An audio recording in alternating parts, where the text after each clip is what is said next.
169e épisode des Technos, ça va se passer dans un instant avec Xavier et Sébastien.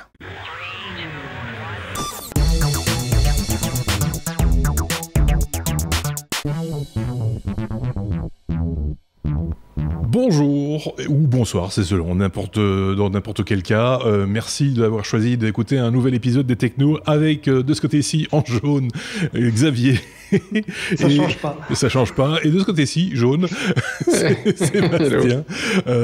Évidemment, on va parler technologie durant, j'ose plus annoncer la durée maintenant, plus ou moins 1 heure, on va dire ça comme ça. On va parler technologie, c'est la revue de presse hebdomadaire que nous vous proposons avec mes petits camarades, c'est leur revue de presse. Je serais même tenté de dire, c'est leur façon de voir l'actualité technologique de la semaine, une sorte de revue de presse en quelque sorte. Donc on ne peut pas parler de tout, évidemment, mais on va parler essentiellement de choses qui les ont intéressés eux. Voilà. On peut peut-être commencer avant d'entamer l'abécédaire de la semaine, juste un petit coup d'œil sur le courrier des auditeurs. Vous êtes quelques-uns, comme d'habitude, à nous envoyer des messages bien sympathiques. Je pense que pour la plupart, si ça appelait une réponse, il y en a eu par écrit sur YouTube. J'ai vu que Xavier avait beaucoup écrit cette semaine, ou répondu, c'était par rapport à ton hors-série, je pense. Je dis pas de bêtises. Sur Gpartit. Sur Gpartit. C'était principalement des petites... des merci, ou alors des personnes qui demandaient de compléter sur certains détails, mais j'ai dit qu'on ne pouvait pas aller trop loin dans les détails parce qu'on aurait perdu la moitié des auditeurs, et je voulais vraiment que ce tutoriel à l'utilisation de cet outil soit vraiment le plus simple possible et généraliste, quoi, parce que la façon dont on l'a expliqué, ça touche vraiment tout un chacun. Alors, on nous a fait une remarque que j'ai quand même épinglée, et c'est peut-être bien de le rappeler ici aussi. C'est, comme toujours, quand il s'agit de tutoriels, de quel qu'il soit d'ailleurs, à vos risques et périls. Soyons clairs. Faites bien attention, lisez la notice, comme on dit. Voilà, on ne rembourse rien. Si vous faites une grosse erreur et que vous cassez des choses, ou voilà, on essaye en général de prévenir. Je pense que tu l'avais dit d'ailleurs pour Oui, il me semblait l'avoir dit. J'ai pas réécouté le numéro, mais effectivement, si on supprime une partition, ce qui est dessus disparaît et c'est perdu. Donc, faites attention. Quand on formate une disquette, on n'a plus ce qu'il y a dessus. C'est la même chose. Vous avez écrit pom, si on supprime le pom, ça ne va plus. C'est comme les partitions de musique. Et attention, à cause de la GDPR, maintenant vous avez une obligation de sécurité des datas. Donc si vous avez viré la partition, c'est la prison. Ah oui, en plus. Mais justement, tiens, puisque tu en parles, merci pour cette transition, mon cher Sébastien, puisque dans le courrier des auditeurs, nous avions eu également un message sur notre site lestechno.be par Bill Bouzik qui nous disait: bonjour, vu la manière dont vous nous commentez la mise en place du RGPD, oui, c'est la version française, j'ai comme l'impression que vous êtes plutôt sceptique à ce sujet. J'aimerais bien savoir ce que vous proposez pour protéger les données personnelles des personnes physiques, même si le dispositif n'est pas parfait.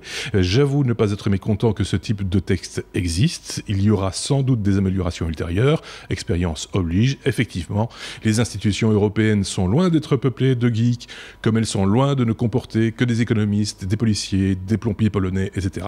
Mais cela ne les empêche pas de légiférer dans des domaines concernant tous ces métiers. Fin de citation, comme on a l'habitude de dire. Long message, effectivement. Alors, je vais pas donner la parole à Sébastien, parce que je sais qu'il a lui aussi une opinion sur la question, mais je voulais juste dire au passage, on n'a pas, nous, à dire ce qu'il faut faire. On est capable de savoir quand un moteur tourne pas bien, sans pour autant fabriquer des moteurs. On est capable de voir si des fringues tombent bien sans faire de la couture. Enfin voilà, on peut aussi avoir une opinion sans nécessairement avoir nous-mêmes une quelconque compétence dans la manière de mettre en place les choses. Ceci dit, malgré tout, il y a des choses à en dire, peut-être des idées à faire émerger, ou des constats à poser, n'est-ce pas Sébastien ? Oui, et alors est-ce qu'on est sceptique ? Oui, d'une certaine manière, parce qu'on est belge. Et que dans le droit belge, on est sceptique.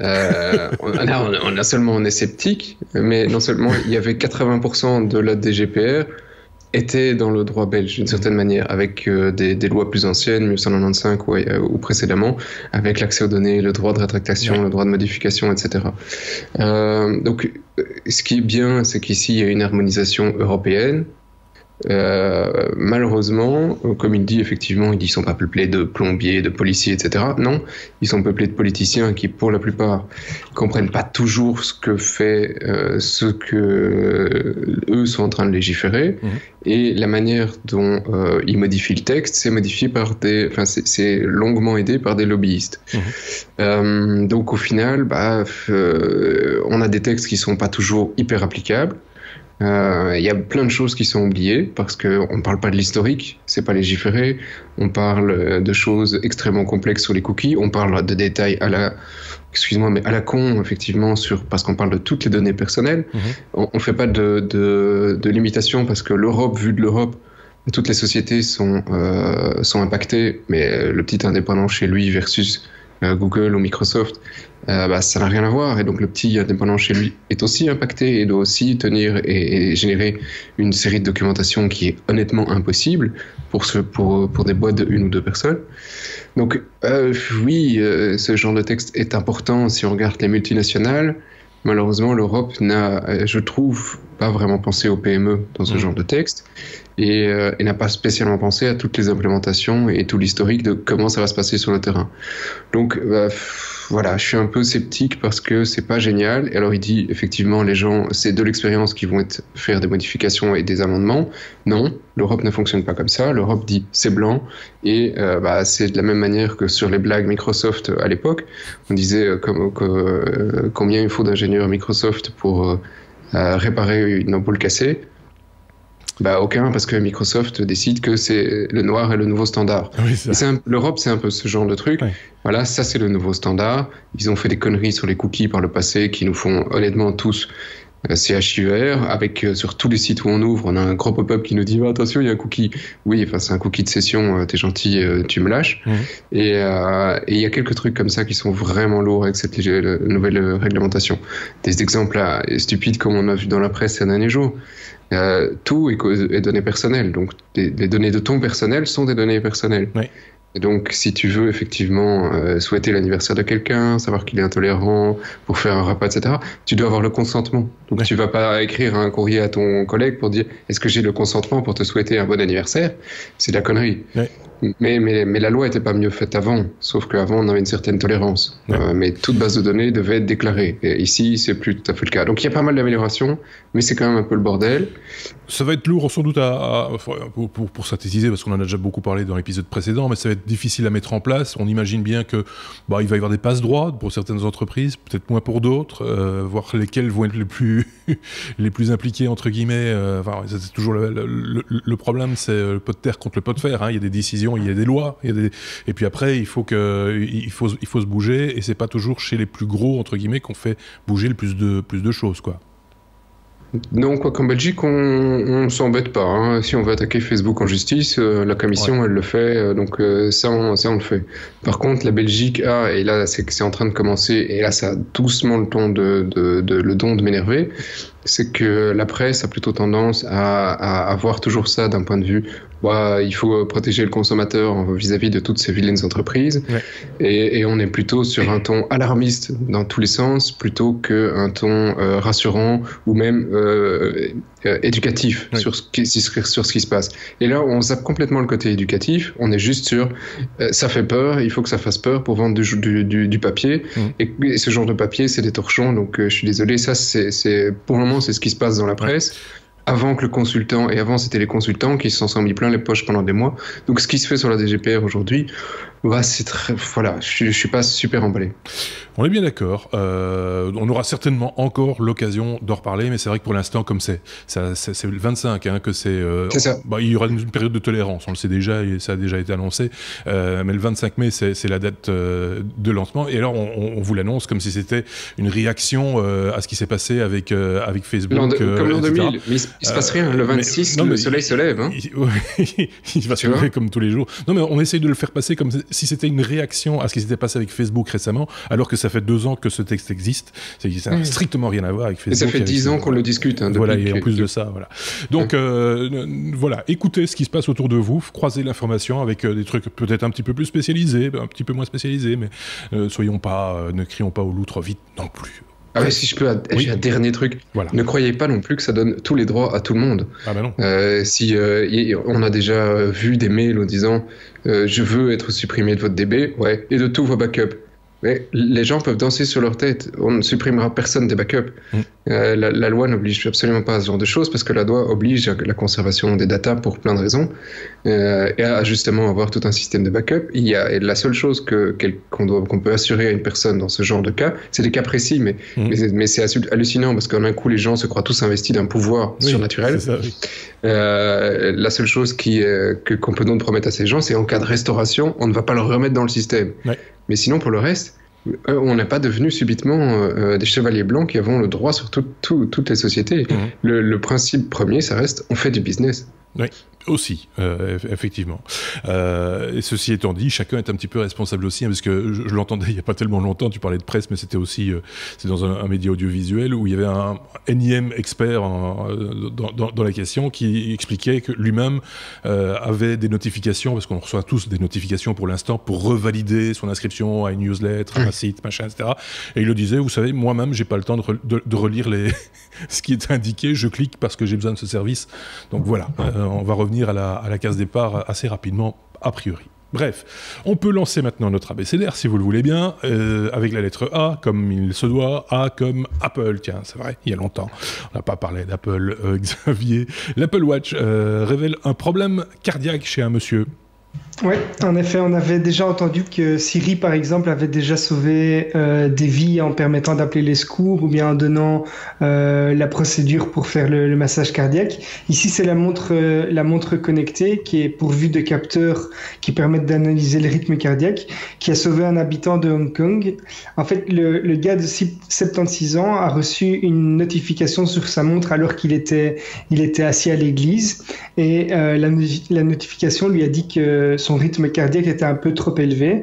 Alors il a décidé d'aller se faire examiner à l'hôpital sans expliquer vraiment de symptômes, puisqu'il a dit voilà, je ressens rien de spécial, mais ma montre m'a indiqué que j'avais un rythme cardiaque un peu trop élevé. Donc ils ont fait une série de tests et en fait ça a permis de déceler qu'il avait 3 artères qui étaient quasiment complètement bouchées et que donc il pouvait faire un arrêt cardiaque à tout moment.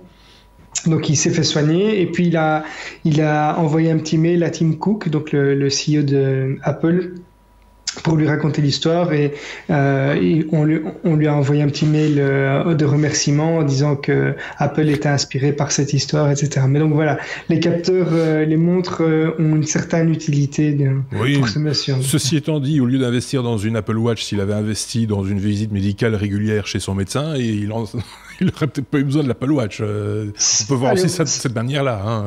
Ça aurait pu peut-être. Maintenant, ça, je sais. Bon, je suis pas médecin, donc le rythme cardiaque peut peut-être varier à certains moments. Mais ce que je veux dire, c'est que n'achetez pas une Apple Watch en vous disant je vais faire l'économie d'un médecin. Je veux dire, non, ça c'est sûr. C'est juste pas, voilà, c'est pas conseillé. On n'est pas à l'abri d'un infâme. Voilà, c'est ça. Sébastien avait un truc à rajouter. Oui, alors est-ce que l'Apple Watch peut détecter des problèmes à la prostate? Parce qu'on a un collègue qui a une peur bleue absolue. Il a dépassé la cinquantaine d'aller chez donc l'urologue. Oui. Pour avoir un toucher de la prostate. Est-ce que l'Apple Watch peut gérer ce genre de problème? Ça dépend où tu la mets. Oui, c'est ça. Et puis, fais attention, on vient de parler de la GDPR, c'est une petite entreprise, vous n'êtes pas nombreux, il y a aussi du personnel féminin, donc par croisement, on pourrait peut-être arriver, c'est pas un cadre manifestement, donc voilà, maintenant on sait qui c'est. Et pour rappel, on avait eu à l'époque un W, c'était un autre nom à l'époque, mais avec un robot qui apprenait aux médecins à s'entraîner et le robot s'appelait Patrick. C'est pas Patrick. Mais c'est pas Patrick, voilà. On passe à la lettre B comme Brousouf. Brousouf, les pépettes, les sous-sous. Hein. Sébastien, on parle de Facebook qui claque près de ou plus d'1 million de dollars pour son nouveau campus. 1 milliard. 1 milliard, pardon. Oui, 1 milliard. Bah ouais, c'était un M majuscule. Là, c'est un M majuscule. C'est pas un petit million. Parce que 1 million pour le campus. Oui, c'est pas cher. C'est pas cher. Tu vois, c'est un campus en papier. Hein. Donc le milliard pour Facebook. Oui. Le milliard. Eh ben voilà, en fait, c'est la démesure. Si vous voulez aller cliquer sur le lien qui est sur le site, comme tous les liens, toujours de tout ce qu'on vous raconte, et vous pouvez aller voir les plans de ce qu'ils sont en train de construire. C'est c'est gigantesque. C'est comment ils disent, voilà. C'est moins beau que le donut de Apple, quand même. Hein. Oui, voilà, mais ça, ici, ils construisent plus vite, et ils construisent plus dans des trucs classiques, et leur terrain se plie moins à ce genre de trucs que chez Apple. Donc c'est entre deux rues, ils ont quasi tous les terrains, et ils doivent construire plein de bâtiments pour accueillir les milliers et les milliers d'ingénieurs qui viennent travailler chez Facebook. Alors c'est plus d'1 milliard, c'est gigantesque, ils ont certainement pas besoin d'autant. Pour le moment, ça montre juste un concours. C'est ça. C'est un concours de celui qui a la plus grosse entre Apple, Facebook, Google qui est aussi en train de créer un projet ambitieux pour leur plus grand campus. Apple, ils ont quand même claqué 5 milliards. Ici, on est à 1 milliard d'estimation, et l'estimation d'Apple au moment où ils ont commencé était à 1,1 milliard. Donc on peut déjà compter tous les milliards qui vont sortir pour ces trucs de béton. Dans le bâtiment, il y a toujours des passements. C'est vous qui payez. Voilà. Voilà. Et c'est nous qui payons, d'une certaine manière, ce fameux campus. Donc allez voir à quoi ça va ressembler.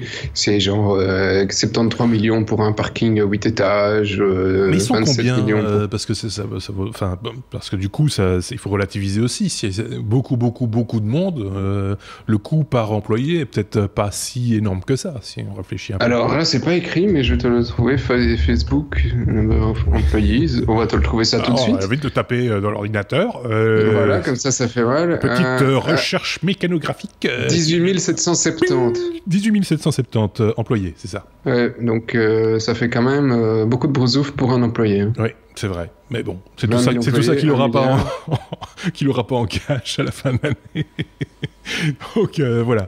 Mais bon, tu peux, la démesure, tu peux presque lui construire une petite maison pour lui tout seul. Oui. Pour chaque employé. Chacun peut recevoir sa petite maison. Et une Apple Watch aussi, parce qu'avec tous ces couloirs, il va falloir faire du sport à un moment donné. On peut passer la lettre E comme espace. Tiens, là, on va prendre beaucoup plus de place du coup. Espace, Xavier, un micro-hélicoptère bientôt envoyé sur Mars. On avait déjà évoqué ça. C'était des abeilles. On avait évoqué un drone, des abeilles, des drones bizarres. Ouais. Alors ici c'est vraiment un hélicoptère, mais bon ça se présente quand même au final un peu comme un drone, hein, puisque c'est pas avec un humain à l'intérieur. Ouais. Donc la NASA a annoncé qu'ils enverraient un petit hélicoptère sur Mars en juillet 2020. Donc l'arrivée est prévue en février 2021. Oui, il va pas y aller à la force de ses petites hélices, hein. Il va... non, ouais, voilà. Ça c'est sûr. En plus il n'en sera pas capable. Je vais dire pourquoi. Mais donc l'hélico sera baptisé de manière très originale Mars Helicopter. Il va faire 1,8 kg et en fait ça ressemble à un petit cube avec quatre grandes tiges qui servent de pattes avec des boules au bout pour amortir l'atterrissage, et il y a 4 hélices, donc deux pales. Il va être embarqué sur le prochain rover qui sera envoyé, et en fait la particularité de ce projet c'est qu'ils ont dû faire face à des contraintes techniques un petit peu particulières, donc puisque en fait l'atmosphère de Mars correspond à 1% de celle de la Terre, et donc les hélices vont devoir tourner à 3000 tours par minute, donc c'est 10 fois plus qu'un hélicoptère sur Terre, parce que quand on est sur Terre, le record d'altitude pour un hélicoptère c'est 12 000 mètres. Or à la surface de Mars, même à faible altitude, c'est comme s'il volait à 40 000 mètres. D'accord. Donc il y a beaucoup moins d'air, donc vraiment l'hélicoptère va devoir faire beaucoup plus d'efforts, et il va être équipé de cellules solaires pour se recharger.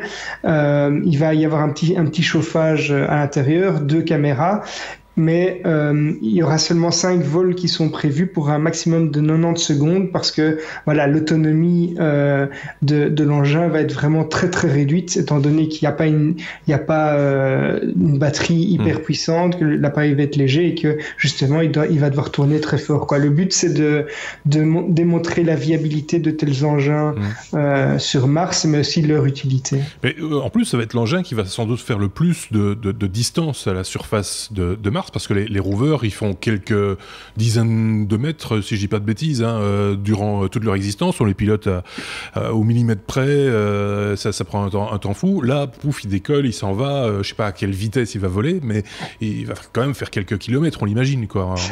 Mais justement, non, celui-ci ne va pas faire plusieurs kilomètres d'après moi, puisque c'est des vols de 90 secondes, c'est vraiment pas beaucoup. D'accord. Donc c'est plutôt de l'ordre de quelques centaines de mètres. C'est toujours plus qu'un rover. Oui, mais ici, donc le but, c'est pas vraiment d'explorer encore tout à fait Mars, c'est vraiment démontrer la viabilité du projet et sans doute ensuite faire d'autres appareils qui vont faire, comme tu l'as dit, qui vont faciliter sans doute la visite de Mars, quoi. Peut-être plus volumineux, plus puissant, plus gros, sans doute, etc. Voilà, quoi. Ouais. C'est fabuleux. Hein. On aura des images de ça. On va nous il y a deux caméras qui sont prévues, donc j'imagine que ce sera possible. Ouais. Qu'est-ce qu'il raconte l'autre ? Il va y avoir un mec à côté pour filmer. Peut-être. Avec un selfie stick. C'est pour ça qu'ils ont prévu un petit chauffage. Oui, c'est ça, c'est pour le mec, c'est une chaufferette en fait. Pour le mec à côté. Ouh là là, il fait un peu frais. 40 secondes, rate pas ta photo, hein. Bon, allez. E comme espace, c'est fait. G comme Google, il y a des choses à dire de nouveau, hein. Sébastien, YouTube va incorporer le mode incognito. Voilà, alors c'est suite à tous les trucs habituels dont on a pour le moment. Toutes boîtes y vont avec toutes leurs nouveautés. Comme quand on a supprimé le roaming en Europe, tout le monde a un truc génial à mettre en place. Alors, merci Windows, on va peut-être pas rebooter maintenant. Voilà. Ah, toi aussi, t'as ça. C'est ça. Je sais pas, toutes nos machines nous demandent de rebooter aujourd'hui. C'est le jeudi, c'est le jour du reboot. C'est long. Et donc, suite à la GDPR, tous sont en train de faire plein de révolutions sur les données personnelles. Et là, YouTube nous fait une nouvelle version, un nouveau mode qui va arriver incessamment sous peu, c'est le mode incognito. Donc, si vous n'avez pas un navigateur qui vous propose le mode incognito, vous aurez droit à un YouTube qui vous permet un mode incognito. C'est-à-dire qu'il va juste ouvrir une nouvelle table ou s'ouvrir en mode spécial où il ne sait plus qui vous êtes. Il n'enregistre plus ce que vous regardez et grosso modo, c'est plus ou moins tout. Et puis, il faudra appuyer sur le petit bouton pour revenir en mode normal. Alors, moi, je trouve ça assez drôle. Ça peut être utile, mais a priori, je vois pas trop ce qu'on va regarder comme vidéo regardable sur YouTube. Moi, je pense quand même qu'il y a des trucs, enfin, sans être vraiment glauque, mais des trucs de Winnie l'ourson. C'est jamais bien vu par l'épouse, par exemple, quand monsieur va regarder cette jeune fille qui a de très très gros attributs. Il n'y a pas ça sur YouTube ou quasi pas. Si, il y en a. Je vais t'envoyer des liens. Il y en a. Non, je l'assure.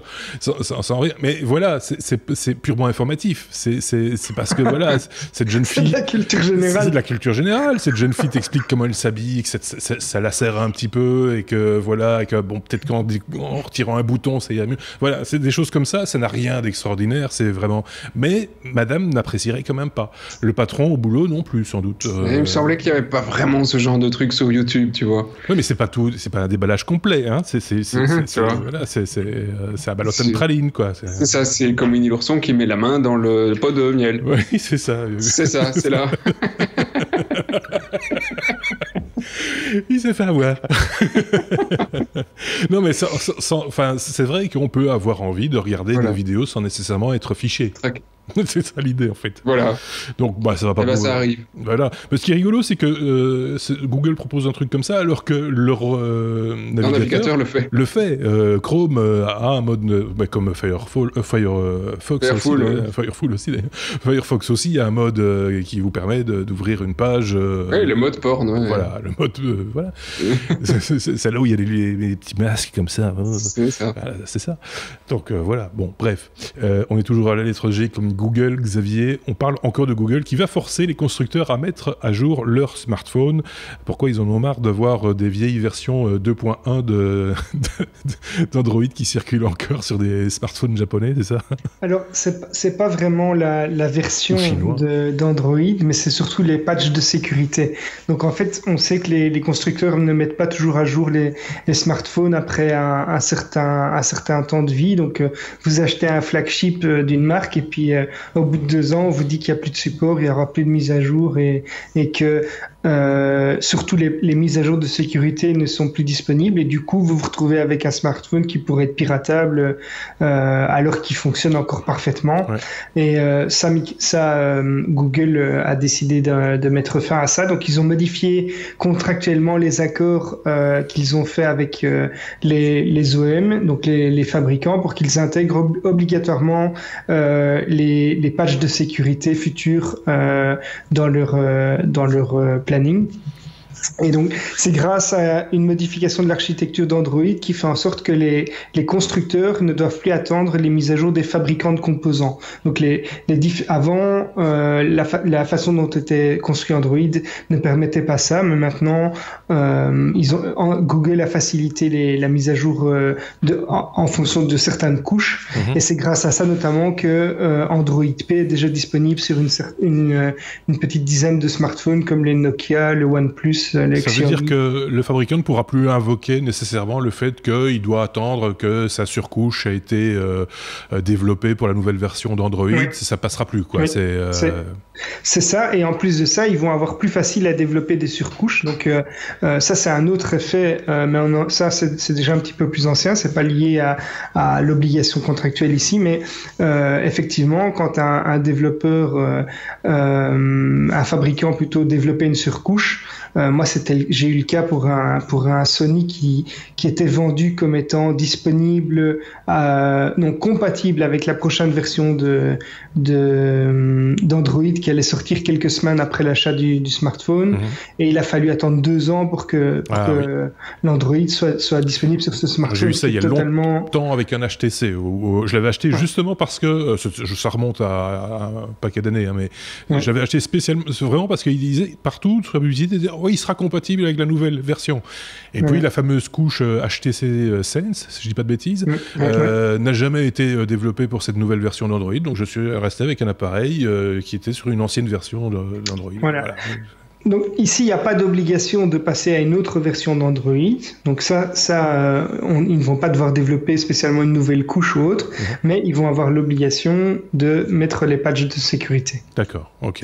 Donc ça vous permet au moins de continuer à utiliser votre smartphone sans risque. Moi, à un moment donné, je m'étais dit ce qu'il faudrait, c'est les obliger à dire voilà jusqu'à quelle version, mais c'est difficile évidemment de projeter dans l'avenir, garantir que l'appareil fonctionnerait pour les X prochaine version d'Android, par exemple. Mais bon, c'est difficile, évidemment, puisqu'on ne sait pas de quoi sera faite la prochaine version. Là, c'est plus compliqué parce qu'il y a des modifications de fonctionnalités qui peuvent impliquer une utilisation de ressources plus importantes ou autres. Donc, voilà. Seb avait un truc à rajouter. Ouais, moi j'ai une autre proposition. Je sais que tout le monde s'en fout, personne n'écoute de l'Europe là-dessus. Mais j'ai une autre proposition. Honnêtement, je trouve que les constructeurs devraient être, de la part d'Android, obligés de supporter une partie de la communauté, comme des gars comme XDA développeurs, pour continuer à supporter des smartphones bien après le support des fournisseurs.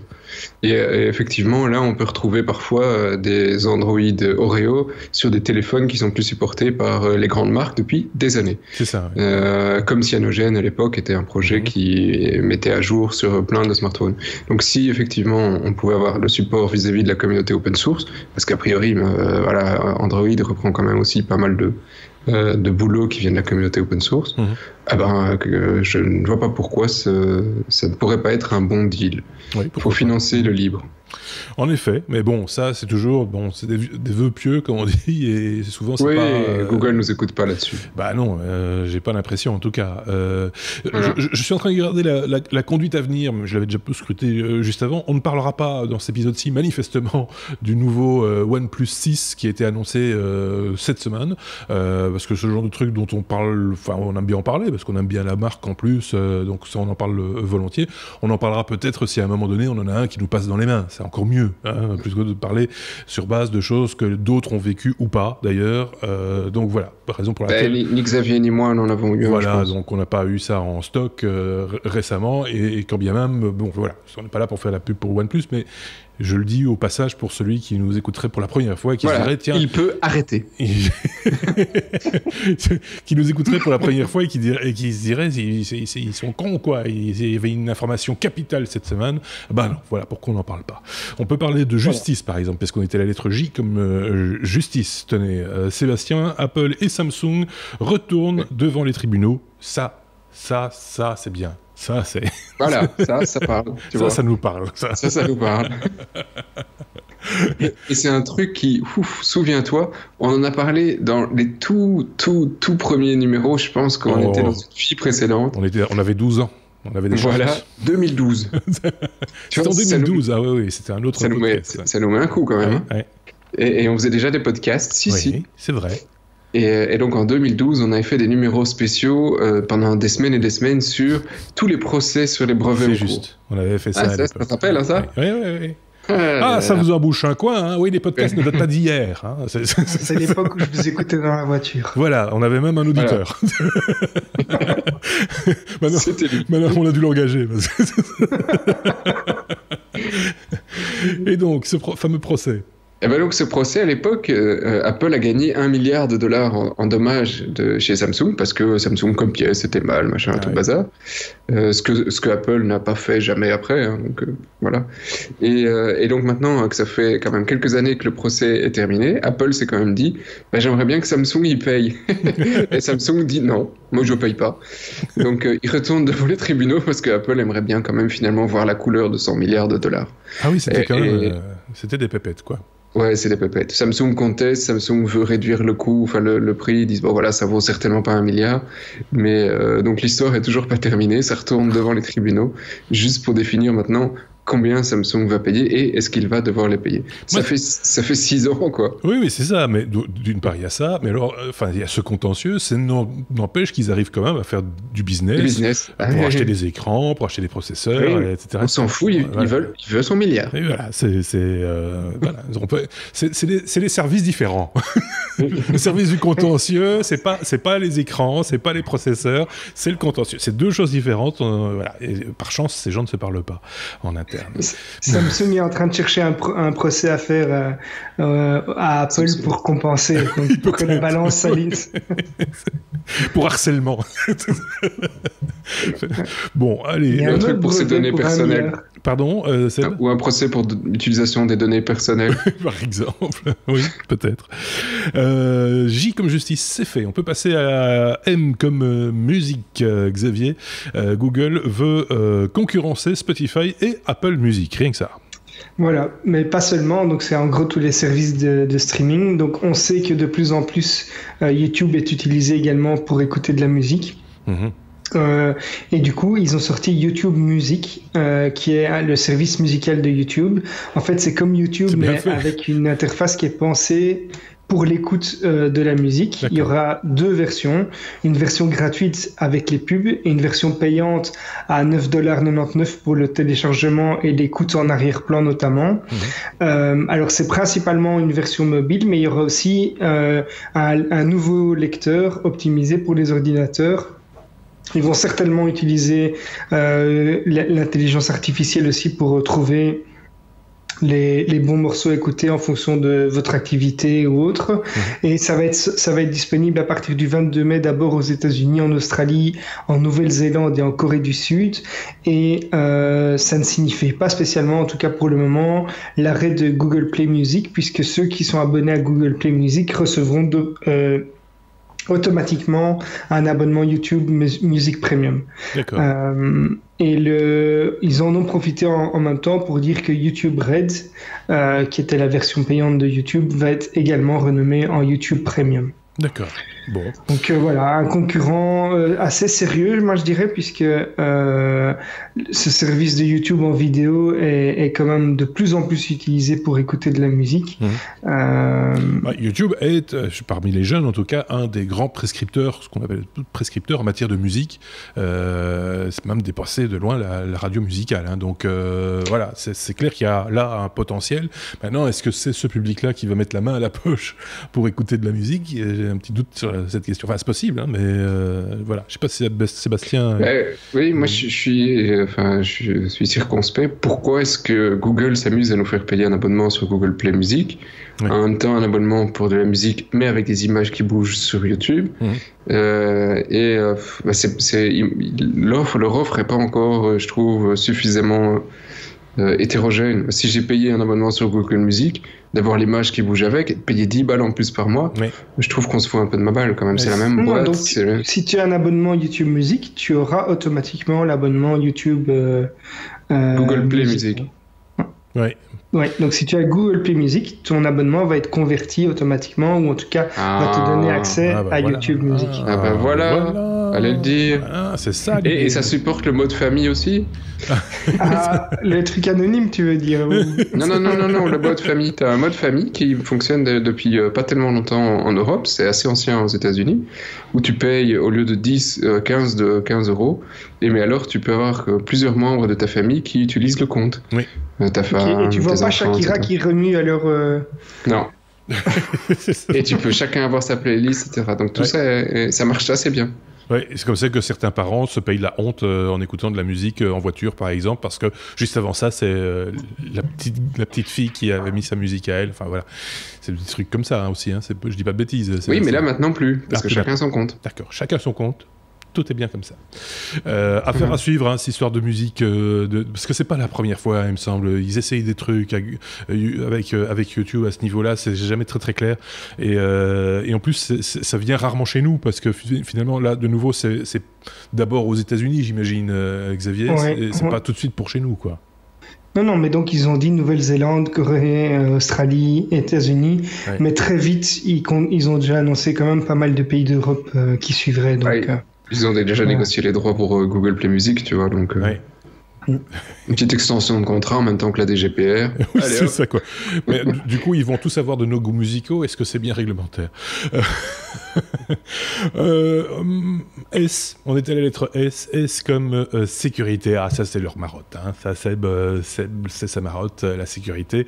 On va parler d'Adobe qui publie une mise à jour critique d'Acrobat. Ouais, et ceux-là, ils font fort. Après avoir vu pendant des années, bonjour, il y a une faille sur Flash. Le lendemain, bonjour, il y a une faille sur Flash. Bonjour, il y a une faille. Et ben maintenant, c'est sur le PDF. J'ai l'impression que tous les jours, on a une faille, ou pas loin. Et ce coup-là, c'est pas une faille, c'est 47 failles. Ah oui. Tu vois, d'un coup. 47 failles, dont 24 qui te permettaient carrément d'exécuter du code binaire. Bien. Dont certaines qui sont utilisées en long et en large, et d'autres pas encore, mais dont les proof of concept ont été publiés, donc elles vont être utilisées. Et donc tu ouvres un petit PDF et tu te prends donc un virus exécuté sur ta machine, parce que le PDF est un gros format, comment dire, qui a plus ou moins au niveau de tu vois, le gros truc noir d'une vache, une bouse, quoi. Oui, c'est ça. Où tu as pas juste du texte, tu as tout. Et ils ont juste fait un conteneur où ils ont mis, nous on supporte tout, les virus y compris, parce que leur truc est vraiment lourd de ce côté-là. Ouais. Oui, c'est naze. Alors, du coup, je me demande aussi, d'une certaine manière, à quel point, et pendant combien de temps, est-ce qu'on va encore supporter le PDF avant d'avoir quelque chose ouvert et comment dire, libre, qui permettrait, sans qu'il y ait une société derrière qui contrôle un format, d'avoir un document facile à printer de tous les côtés. Voilà. Enfin, on va encore penser que ce podcast est un podcast militant pour le logiciel libre, ouais, je sais pas, c'est ma journée, tu vois. Bah oui, c'est ça, voilà. Il se défaut. C'est ma journée militant. Et c'est vrai qu'on ne se prive pas aussi de sortir des hors-séries régulièrement sur des applications qui, quand ça fonctionne bien, il faut le dire, et le proposer au tout venant. Ceci étant dit, côté PDF, en tout cas ce type de fichier, j'ai jamais vu d'équivalent aussi efficace que le PDF. Hein, non, malheureusement, non. C'est ça, quoi. Hein. personne s'y est vraiment attaqué en fait, parce que ça fonctionne. Il faut reconnaître que ça fonctionne bien. Ceci dit, on a déjà évoqué quelques logiciels qui permettaient d'éditer, des PDF, ou combiner des PDF, ce qui est l'équivalent d'Acrobat Writer dans ce cas-ci, et qui lui est payant. Donc ça marche très bien. Ok, bon Xavier, je vais te laisser la parole pour parler d'une faille là aussi, mais dans d'autres protocoles qui sont plus liés au mail, si je dis pas de bêtises. Voilà. Alors là, je vais quand même bien prendre mes notes parce qu'il y a une partie qui est un peu plus technique. Mais donc c'est un groupe de chercheurs allemands en sécurité qui a réalisé justement un proof of concept d'un exploit de faille qui affecte le protocole de chiffrement d'email PGP et SMIME, qui est utilisé pour le chiffrement de messages électroniques notamment. Donc l'Electronic Frontier Foundation conseille de désactiver tous les logiciels de chiffrement, voire même de les désinstaller. Alors il y a plusieurs méthodes qui ont été démontrées, donc plusieurs techniques pour exploiter cette faille. La première, c'est de récupérer la copie d'un mail qui est chiffré entre les cibles donc du hacker. On crée une version modifiée de l'email dont le contenu chiffré est compris dans une balise HTML. Donc c'est vraiment l'exploitation par un moteur HTML qui va être fragilisé. Et cette balise HTML contient un lien vers un domaine qui doit être contrôlé par le hacker. Alors une fois que ça c'est fait, on va renvoyer le mail qui est piégé à la cible, et lui, en l'ouvrant, il va déchiffrer le message et il va envoyer une copie en clair sur le nom de domaine qui est contenu dans la balise HTML et qui est géré par l'attaquant, qui va donc pouvoir récupérer le contenu. Et il y a une deuxième méthode qui vise à exploiter, là je vais citer parce que j'ai pas tout retenu comme ça, donc il y a une méthode qui vise à exploiter cette faille qui est également décrite par les chercheurs. Elle exploite une spécificité du mode d'opération cryptographique, soit la manière de traiter les blocs de texte chiffrés ou en clair.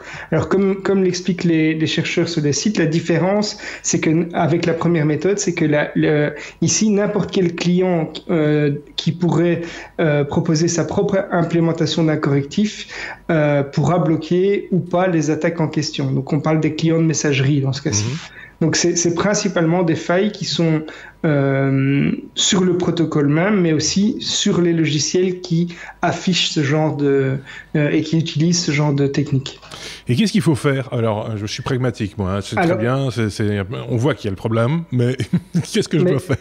Ici, la fondation en question préconise de supprimer le logiciel qui va permettre le chiffrement. D'accord. Ils vont arrêter d'utiliser le PGP et simplement de patienter que le protocole ou le système soit complètement retravaillé. Mais ils disent qu'il y en aura pour un certain temps parce que c'est vraiment une faille assez importante qui a été découverte.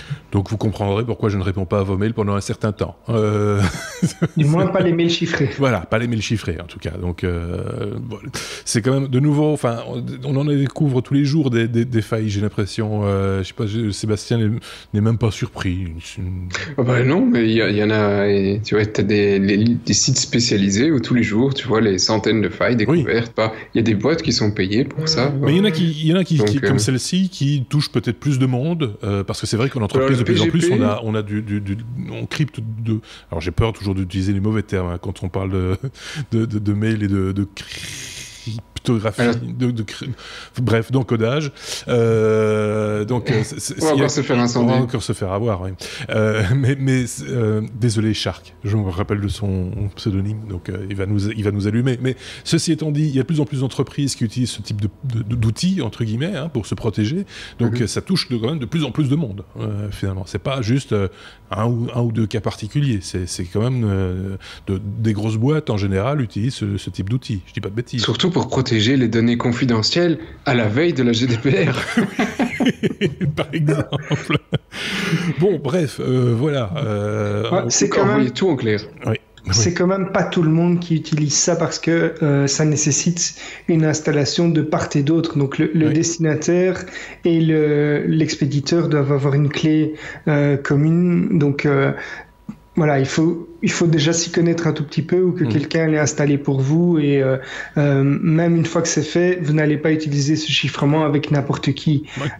Donc, je sais qu'il y a certaines entreprises qui installent ça, par exemple sur les smartphones d'entreprise, qui installent un système de cryptage pour les mails, qui transforme automatiquement votre smartphone en sous-boc ou en cale-porte, parce que ça prend quand même des ressources sur l'appareil. Mais voilà, donc c'est quand même, je vais pas dire courant, mais utilisé, quoi.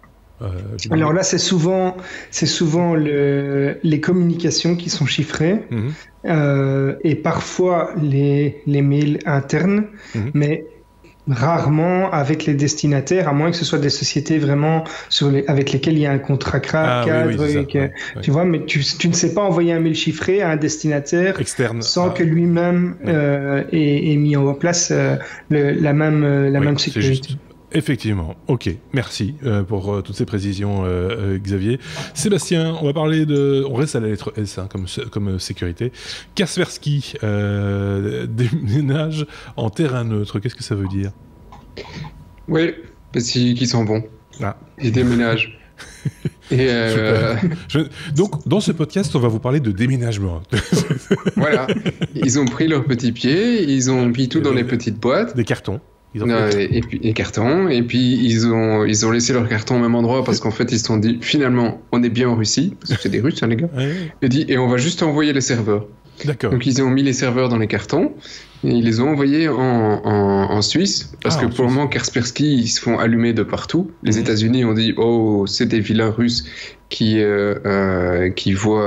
prennent toutes nos données, et puis après c'était les Hollandais ont fait la même chose en disant nous on n'utilise plus rien de Kaspersky. Kaspersky ils sont en train de perdre plein de gouvernements, donc ils se sont dit on va faire quelque chose, et le quelque chose c'est d'accord, on va plus mettre vos données en Russie, mais on va mettre les données en Suisse et on va envoyer tous nos codes sources en Suisse. Ce sera contrôlé par une société indépendante, mais non, par une société que eux auront mis en place, une société à but non lucratif.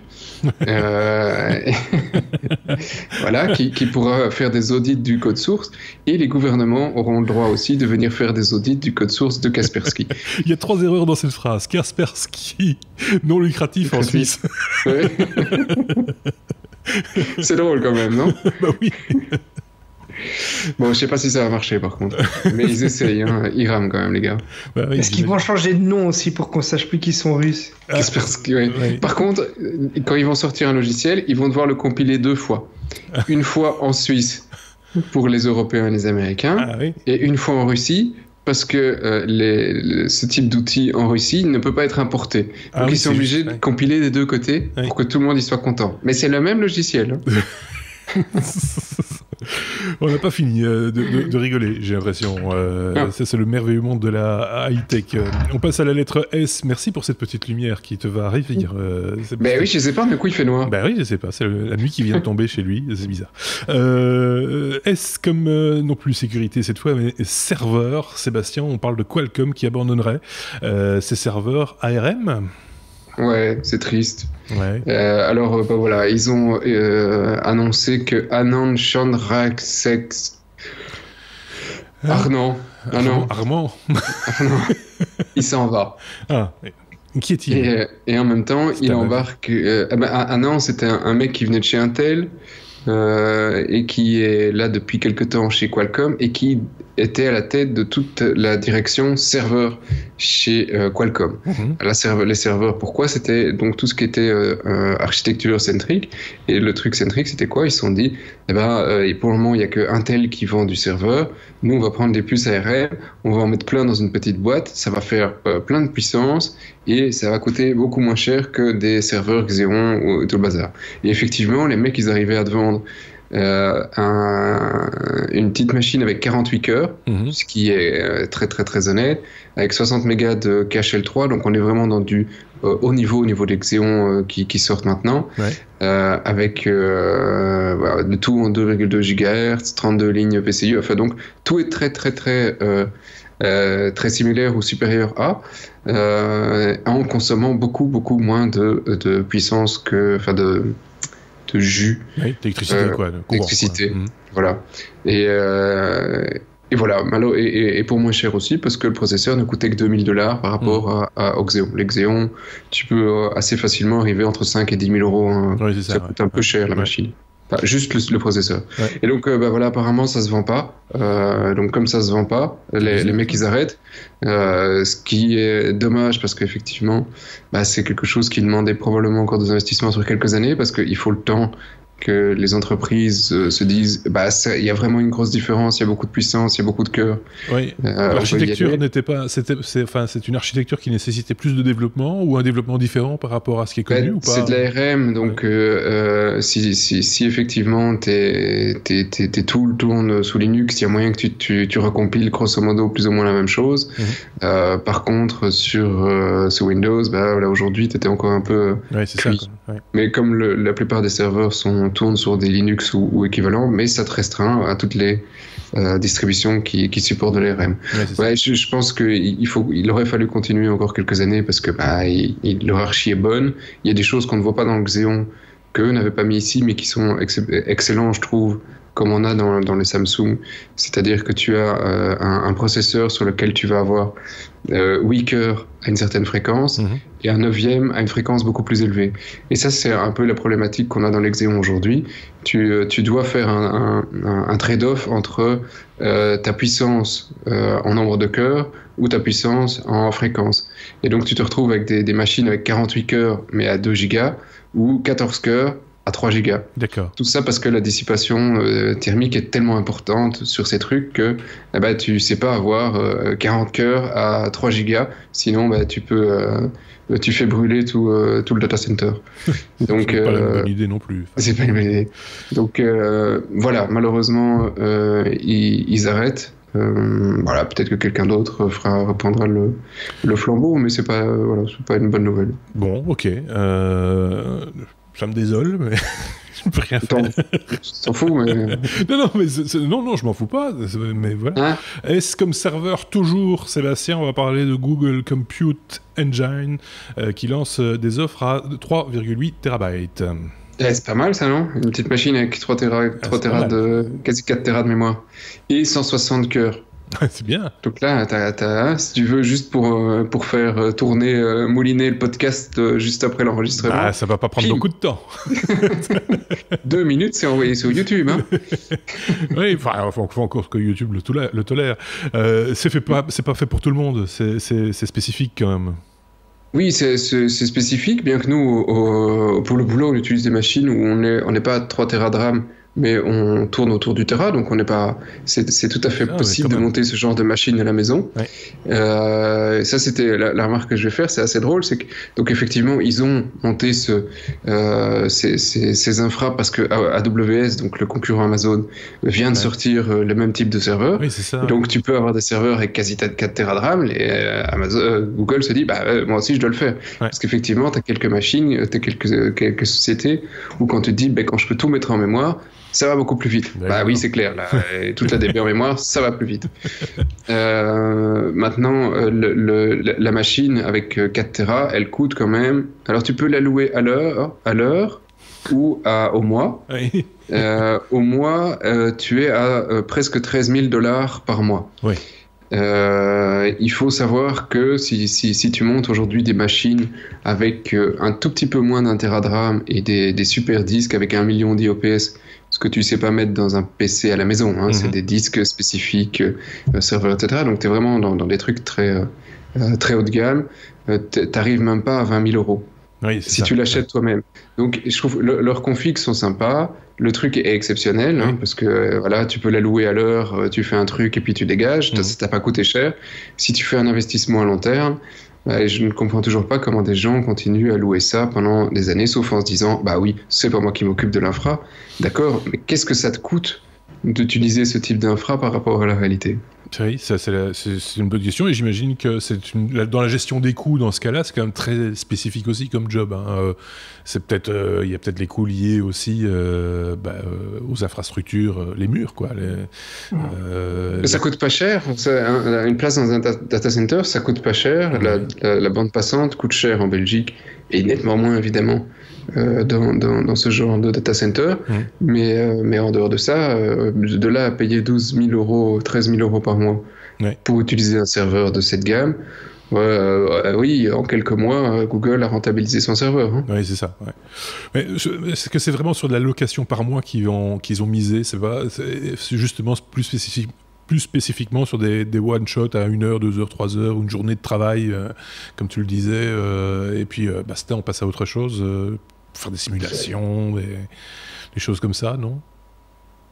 Ouais, non, je pense, honnêtement, je pense que tu peux avoir des entreprises qui peuvent avoir besoin de ça pendant une période limitée, ou pendant une durée quand même assez importante. Mais si tu réfléchis ça à court terme, enfin à moyen terme, bah pour ce type de besoin, ça coûte beaucoup trop cher que pour faire de la location.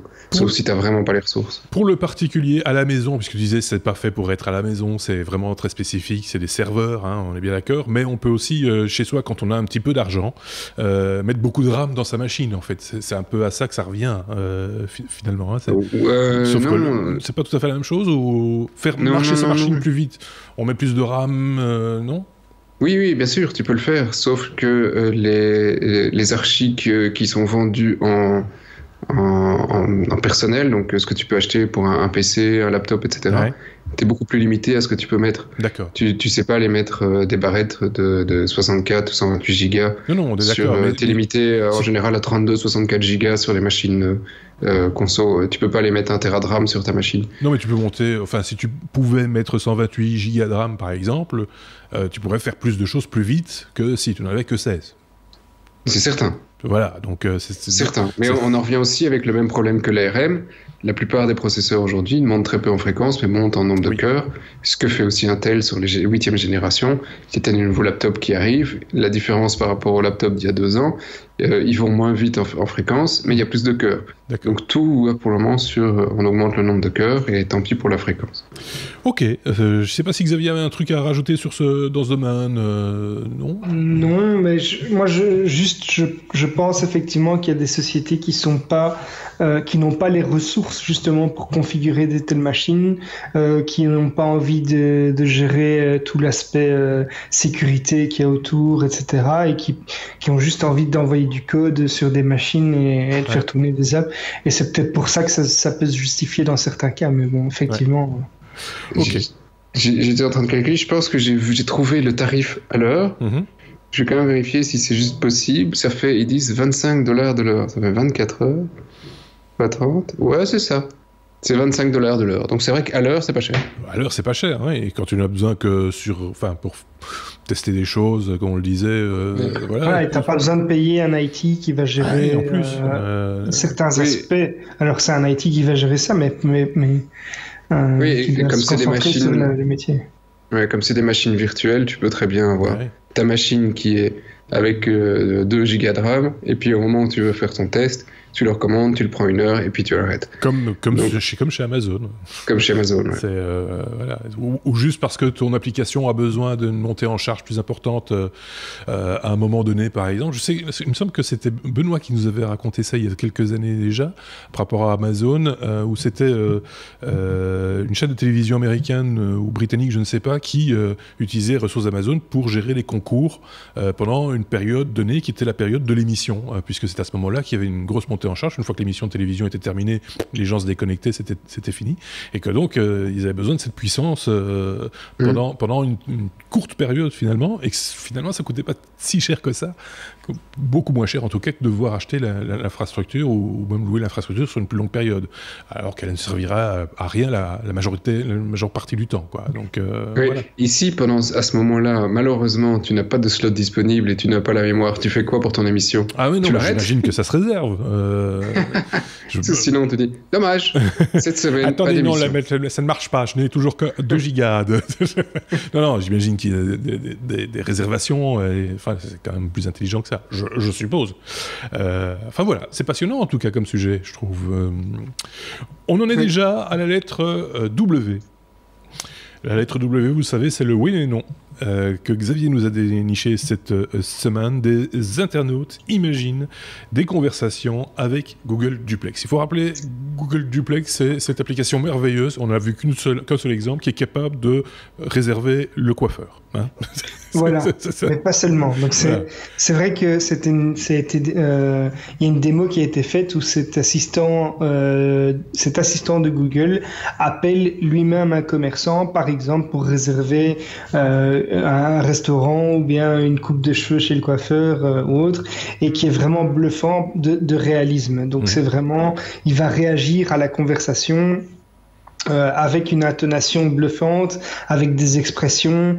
Il va faire quand il est pas sûr, ou quand voilà, c'est vraiment quand il acquiesce. Enfin, c'était vraiment bluffant, mais à un tel point qu'il y a des gens qui se sont inquiétés des dérives de la solution et qui ont imaginé des discussions entre le fameux assistant et un interlocuteur. Donc ici, ils ont dans le lien que j'ai mis, il y a 2 vidéos qui sont assez marrantes, où dans le premier, il y a l'assistant de Google qui appelle les parents de l'INSEE et qui commence à les informer de la vie privée de leur fille, en rapportant toutes les informations dont il a connaissance, comme la dernière fois elle est allée chez le dentiste, qui elle fréquente, et notamment toutes les nuits et les week-ends. Donc voilà, toutes des dérives comme ça. Et puis il y a le deuxième, où il y a quelqu'un qui se sert de l'assistant de Google pour planifier un rendez-vous avec sa copine, pour lui annoncer qu'elle doit venir chercher ses vêtements parce qu'il met un terme à la relation. Donc voilà, c'est tous des discours un peu marrants. C'est vrai, c'est super marrant. Je te plains. Non, mais en fait, voilà, c'est des mises en situation qui montrent bien les dérives de l'outil possible, parce que il y a notamment des questions éthiques, par exemple sur le fait que comme on ne sait pas le reconnaître, ça pourrait poser problème. Mais Google a précisé que le robot allait se présenter comme un assistant à son interlocuteur. Effectivement, dans les vidéos fictives ici, on voit ça aussi. Mais voilà, ça permet de montrer un petit peu les dérives possibles, surtout par rapport à comment va répondre l'assistant quand on commence à lui poser des questions un peu plus personnelles ou autres. Il y a tous des points qui sont soulevés par ces vidéos comique et fictive. Oui, comique, et en même temps, c'est vrai que quand on a entendu la petite démo de l'assistant qui appelle le coiffeur pour réserver, etc., on se pose des questions. Enfin, la personne qui était au bout du fil ne se rend absolument pas compte qu'elle a affaire à une machine. Hein. Je veux dire, enfin. Voilà, on en avait parlé la semaine passée, on s'était dit, tiens, peut-être qu'il y a un côté fake dans l'histoire, ou en tout cas qu'ils avaient arrangé les choses pour que ça fonctionne plutôt bien et qu'il n'y ait pas d'entrave au bon fonctionnement du système. Quoi qu'il en soit, ça évolue à une vitesse telle qu'on peut se dire que demain, on peut avoir quelqu'un au téléphone qui n'est en fait qu'un serveur, quoi. Et là, on aura besoin des machines de Google, sans doute, pour répondre aux gens par téléphone. On n'aura plus de call center, on aura des machines chez Google ou chez Amazon. Mais on commence déjà à avoir des bots qui répondent pour des facs ou des choses comme ça. Pourquoi pas avoir un interlocuteur comme ça quand c'est des questions, voilà, justement des questions fréquemment posées ou autre, quoi. Et la semaine prochaine, on vous présentera le téléphone rose avec un Google Bot à 2 € la minute. C'est ça, le truc qui ne se fatigue jamais. En plus. Oui. Non, mais c'est vrai, des métiers vont se perdre, je vous le dis. Voilà. Mais non, mais ça pose question quand même à un moment donné. Voilà. Ça va être difficile à l'écoute comme ça au téléphone. Est-ce que c'est une vraie personne qui me parle? Vous êtes vrai? Voilà. Test de Turing. Oui, c'est ça. Il faudrait à un moment donné qu'il y ait quand même une législation, alors sans de nouveau rentrer dans des trucs hyper complexes ou quoi que ce soit, mais où on dise à un moment donné, voilà, vous avez le droit de poser une question qui est, voilà, pour savoir si c'est une vraie personne ou pas, quoi. Ici, c'est réglé par le fait qu'ils disent que l'assistant va se présenter comme tel. Hein. D'accord. Mais okay. Bon. Après, si c'est juste dire je suis l'assistant de machin, est-ce qu'on sait que c'est un assistant virtuel? Voilà, je sais pas comment il va se présenter. Bonjour, je suis Guillaume. On m'a dit de me présenter comme tel. Bon. Bah oui, bah quoi. Ah ben voilà. Le temps. C'est pas mis le temps. Je suis désolé.